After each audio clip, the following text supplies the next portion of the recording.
Hello everyone, welcome back to my channel. तो आज की इस वीडियो में हम डिस्कस कर रहे हैं बीएड का नेक्स्ट टॉपिक, जो कि है बोलना और मुखर पठन। ठीक है, यहाँ पर जो हम डिस्कस कर रहे हैं कि बोलना क्या होता है और मुखर पठन यानी कि मुंह से जब आप किसी चीज़ को पढ़ते हो तो वो क्या होता है। ठीक है, दोनों में काफ़ी ज़्यादा डिफरेंस है, तो वो आज हम डिस्कस करेंगे यहाँ पर। तो वीडियो में बने रहने से पहले अगर आपने हमारे चैनल को सब्सक्राइब नहीं किया तो मेक श्योर आप इसे ज़रूर सब्सक्राइब कर लें और पास ही पड़े बेल आइकन को जरूर दबाएं, जिससे जब जब भी हम वीडियो डालें आपके पास नोटिफिकेशन ईजिली और सबसे पहले आपको नोटिफिकेशन मिल सके। तो चलिए गाइस, वीडियो स्टार्ट करते हैं।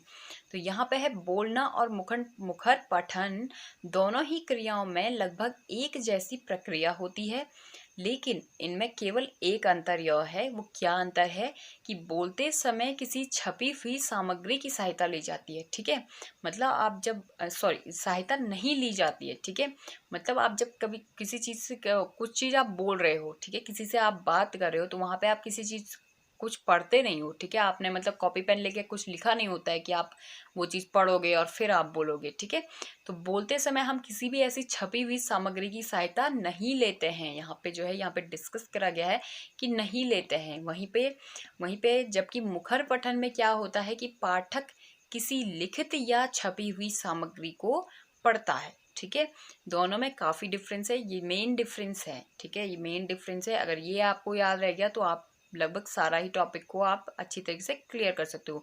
तो बोलते समय हम किसी भी छपी हुई सामग्री की सहायता नहीं लेते हैं। वहीं पे मुखर पठन, इसके नाम से ही पता चला है, मतलब मुंह से जब आप पढ़ते हो। ठीक है, मुंह से जब आप पढ़ते हो तो जाहिर सी बात है आप किसी पर्टिकुलर चीज़ से पढ़ रहे होंगे, चाहे वो आप टैब का यूज़ करके पढ़ रहे हो, चाहे आप अपने कंप्यूटर का यूज़ करके पढ़ रहे हो, या फिर आप अपनी पुस्तकों का यूज़ करके पढ़ रहे हो। ठीक है, ट्रेडिशनल वे में या फिर आप स्मार्ट यूज़र के रूप में। तो जो भी चीज़ है वो आप मुखर रूप से अगर पठन कर रहे हो तो आप किसी न किसी सामग्री लिखित या छपी हुई सामग्री का आप यूज़ करोगे।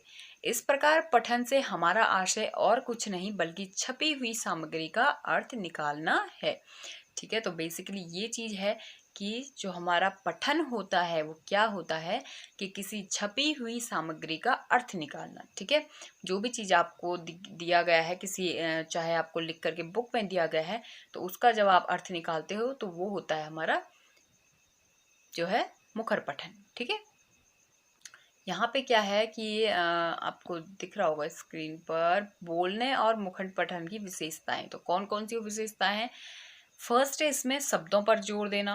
ठीक है, मतलब शब्दों पे आपको जोर देना होता है इन दोनों चीज़ों में। ये दोनों चीज़ों की विशेषताएं हैं। बोलते समय भी आपको शब्दों पे जोर देना होता है, वहीं पे अगर आप पढ़ रहे हो किसी चीज़ को, पर्टिकुलर चीज़ को, वहाँ पर भी आपको शब्दों पर जोर देना होता है कि किस तरीके का कंटेंट आपको प्रोवाइड करवाया गया है और कहाँ पे आपको किस तरीके से शब्दों को बोलना है। ठीक है, सेकेंड होता है अनुताल। ठीक है, एक पर्टिकुलर सीक्वेंस बना करके ध्वन, जो आपकी अगर कोई ध्वनि से रिलेटेड चल रहा है तो उसी सीक्वेंस को आपको रखना पड़ेगा, उसका आपको ध्यान रखना होता है। थर्ड है यहाँ पे स्वर परिवर्तन। ठीक है, मतलब कहाँ पर आपको स्वर को एकदम से चेंज कर देना है।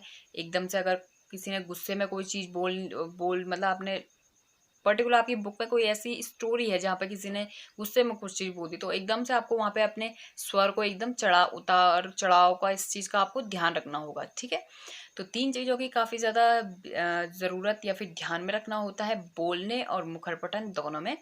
फर्स्ट है शब्दों पर जोर देना, सेकंड है अनुताल का ध्यान रखना, और थर्ड है इसमें स्वर परिवर्तन पर भी ध्यान रखना। ठीक है, तो ये तीन चीज़ें मोस्ट इम्पॉर्टेंट है, आपको ध्यान में रखनी होंगी। फिर है आपकी पठन क्रिया में आप लिखित या छपी हुई सामग्री के से विभिन्न रूपों में सहायता प्राप्त करते हैं। उदाहरण क्या क्या है कि वाक्य के अंत में दिया गया विराम चिन्ह आपको बताता है कि कोई वाक्य सामान्य कथन है या फिर प्रश्न सूचक है या फिर विस्मय बोधक है। ठीक है, तो बेसिकली हर एक जो आपका वर्ड होता, हर एक सेंटेंस जो आपका होता है, उसके लास्ट में आपको कोई ना कोई ऐसा सिंबल दिखाई देगा जिससे आपको उस सेंटेंस का पता चलेगा कि वो क्वेश्चन पूछा जा रहा है या फिर एक सामान्य कथन है या फिर विस्मय बोधक है, उससे और भी ज़्यादा हो सकते हैं। ठीक है, तो इस तरीके से आपको इन चीज़ों पर भी ध्यान रखना होता है, ये पठन से रिलेटेड है। ठीक है, उसके बाद यहाँ पे एक क्वेश्चन एग्जाम्पल है, वह पार्टी पर शीला को बुलाएगा। ये एग्जाम्पल है, तो यहाँ पे क्या है कि वह पर बलाघात यह बताता है, यानी कि जो वह पार्टी पर, वह पर जो हमारा एक फोर्स लग रहा है वो क्या है, बताता है कि वह केवल शीला को ही आमंत्रित करेगा। ठीक है, मतलब क्या है, वह पार्टी पर शीला को बुलाएगा। ठीक है, मतलब किसी एक पर्टिकुलर पर्सन की बात हो रही है और बोला जा रहा है कि वो पार्टी पर शीला को बुलाएगा। ठीक है, मतलब और किसी को नहीं बुलाएगा। तो इस पर्टिकुलर सेंटेंस से हमें पता चल रहा है कि वो केवल शीला को ही आमंत्रित करेगा। सेकेंड एग्जाम्पल यहाँ पे है, वह पार्टी पर शीला को निमंत्रण देगा। ठीक है, अब यहाँ पर क्या है कि शीला को अवश्य निमंत्रण देगा, मतलब औरों को भी देगा बट शीला को भी निमंत्रण देगा, कि वह पार्टी पर शीला को निमंत्रण देगा। ठीक है, यहाँ पे का और स्वर का भी ध्यान रखें कि ये शीला नहीं है, ये शीला है। वहाँ वह पार्टी पर शीला को निमंत्रण देगा। ठीक है, तो यहाँ पे है कि जैसा कि आप पहले भी कर चुके हैं, अब भी मतलब ये तो खैर ऐसे एग्जाम्पल है, तो बेसिकली यहाँ पे थोड़ा बहुत हमने एग्जाम्पल आपको दे दिया है।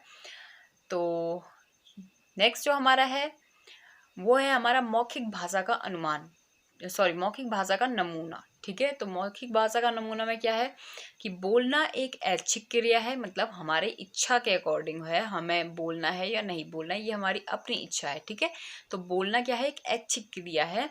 दूसरे शब्दों में आप तभी बोलते हैं जब आपको बोलने की इच्छा होती है। ठीक है, ये भी बिल्कुल सही बात है। शुद्ध मौखिक भाषा को सुनकर ही आप शुद्ध बोलना सीखते हैं। ठीक है, मतलब जब आप एक अच्छी भाषा को सुनेंगे, एक प्योर लैंग्वेज को आप सुनेंगे जो बिल्कुल प्योर है। ठीक है, मतलब अगर आपका एग्जाम्पल यहाँ पे दिया जा रहा है, अगर आपका शिक्षक ही गलत वर्ड को यूज़ कर रहा है या फिर गलत शब्दों के उच्चारण को यूज़ कर रहा है, तो आप जितने भी वहाँ पे शिक्षक उसके लेक्चर को सुनेंगे तो वो भी उसी तरीके से उन वर्ड को बोलना सीखते हैं। ठीक है, तो इसीलिए यहाँ पे क्या है कि शुद्ध मौखिक भाषा को सुनकर ही आप शुद्ध बोलना सीख सकते हैं। यहाँ पे हमारी जो इससे पहले कि हमने वीडियो में हमने जो वीडियो हमारी अपलोड करी हुई है इससे पहले, उसमें भी हमने ये चीज़ को मेंशन किया हुआ है कि आप तभी बोल सकते हैं जब सबसे पहले आपको सुनना बहुत ज़रूरी है किसी भी लैंग्वेज के लिए। ठीक है, चाहे वो कोई भी लैंग्वेज हो। ठीक है, जब भी एक बच्चा भी अपनी मातृभाषा या अपनी क्षेत्रीय भाषा को जब वो सुनता है, अपनी मदर टंग को जब वो सुनता है तब वो बोलता है। ठीक है, तो बेसिकली सुनना एक सबसे पहली क्रिया है किसी भी लैंग्वेज को सीखने के लिए। तो आपको जब शुद्ध आप सुनेंगे तभी आप शुद्ध बोलेंगे। ठीक है, आप अच्छी तरह उच्चरित भाषा को जितना अधिक सुनेंगे आपकी मौखिक भाषा उतनी ही अच्छी होगी। अपने शिक्षार्थियों के लिए आपकी उच्चरित भाषा आदर्श है। फिर उससे आगे कि शिक्षार्थियों के लिए बोलना अत्यावश्यक है, आरंभ से ही उन्हें कुछ बोलने का अवसर दें। ठीक है, मतलब ये शिक्षक के लिए बोला जा रहा है कि अपने विद्यार्थियों को थोड़ा थोड़ा या फिर कभी कभी उन्हें बोलने का अवसर देते रहें। ठीक है, ताकि उनके अंदर जो एक डर होता है, एक भय होता है चार लोगों के सामने बोलने का, वो झिझक उनसे निकल जाए।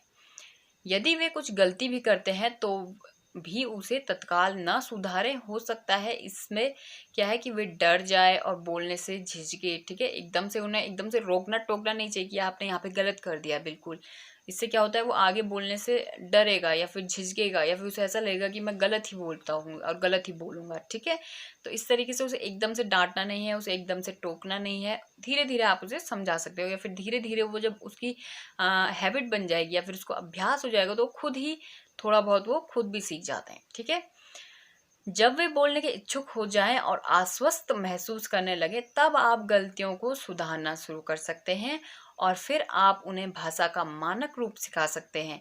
भाषा के मानक रूप को बोलने के लिए उन्हें किन चीज़ों को ध्यान रखना चाहिए? 3 चीज़ें यहाँ पर है। फर्स्ट है इसमें कि भाषा की ध्वनियों का शुद्ध उच्चारण करना चाहिए। सेकंड है अपनी भाषा और जिस भाषा को वे सीख रहे हैं उनमें समान ध्वनियों के बीच अंतर करना उनको आना चाहिए। ठीक है, अपनी पर्टिकुलर लैंग्वेज और जिस पर्टिकुलर लैंग्वेज को सीख रहे हैं उन दोनों के बीच में दो जो भी ध्वनियों का अंतर होता है, डिफरेंस जो होता है उनकी ध्वनियों के बीच में, वो उनको सीखना चाहिए, अब वो उनको करना आना चाहिए। थर्ड और लास्ट पॉइंट यहाँ पर है कि सीखी जाने वाली भाषा की ध्वनियों और अनुताल पर अपनी भाषा की ध्वनियों और अनुताल का प्रभाव नहीं पड़ने देना चाहिए। ठीक है, ये नहीं कि आपने 2 पर्टिकुलर लैंग्वेजेस को आपने सीख रहे हो और उन दोनों को ही आपने मिक्स कर दिया और वो तो फिर तीसरी कोई नई भाषा बन करके आ जाएगी। तो ऐसा आपको नहीं करना है। जिस पर्टिकुलर लैंग्वेज को आप सीख रहे हो उसे अच्छी तरीके से सीखे, उसका जो ध्वनि है उससे उसी भाषा में उसका यूज़ करना चाहिए, किसी और भाषा में उसे मिक्स नहीं करना है। ठीक है, तो होप आपको हमारा ये वीडियो पसंद आया होगा। अगर आपको हमारा ये वीडियो पसंद आया तो वीडियो को लाइक करें, शेयर करें, चैनल को जरूर सब्सक्राइब करते रहें। Thank you so much.